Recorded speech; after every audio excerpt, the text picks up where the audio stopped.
process was that led me to want to read this piece. It goes back to the first service we had for the water communion. And I remember one of the things about bringing samples of water in was possibly bringing them from a place you considered home. So I thought about what I considered home and had a hard time putting my finger on it, but I decided that places I considered home were in the papers and books and letters that my father left behind. So it brought my mind to one of the things he left me. It was a piece that appeared in the Boston Globe on July 27, 1998.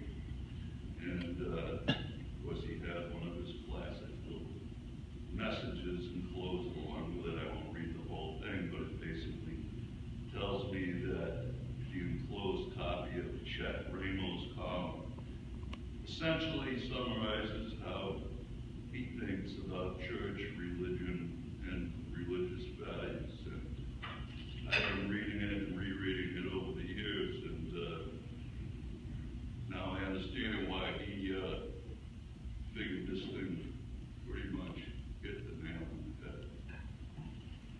The name of the piece is The Bestseller We Keep Rewriting.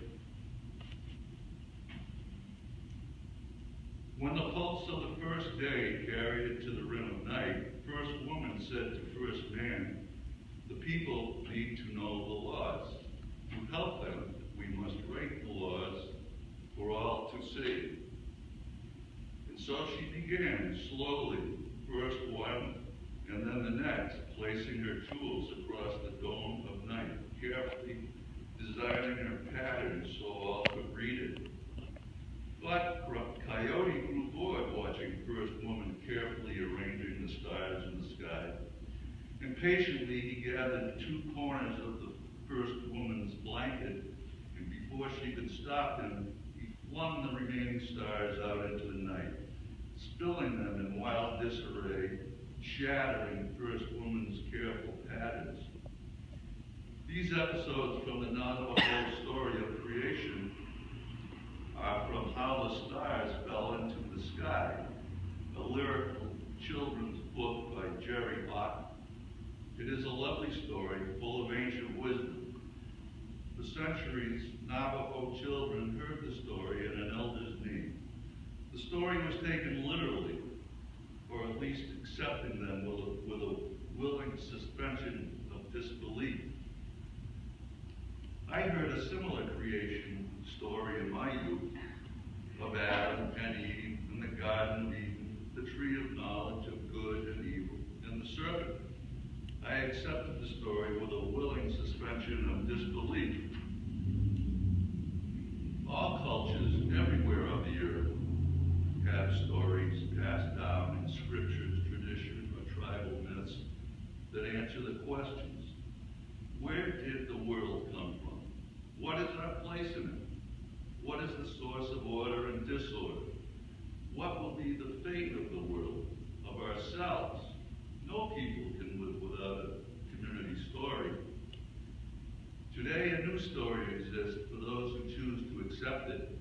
It is the product of thousands of years of human curiosity, observation, experimentation, and creativity. It is an evolving story, not yet finished. Perhaps it will never be finished. It is a story that begins with an explosion from a seed of infinite energy. The seed expands and cools, particles form, then atoms of hydrogen and helium. Stars and galaxies coalesce from swirling gas. Stars burn and explode, forging heavy elements, carbon, nitrogen, oxygen, and hurling them into space. New stars are born, with planets made of heavy elements. On one planet, near a typical star in a typical galaxy, light appears in the form of microscopic encased ensembles of atoms. Life evolves over billions of years, resulting in ever more complex organisms. Continents move, seas rise and fall. The atmosphere changes. Millions of species of life appear and become extinct. Others adapt, survive, and spill out progeny.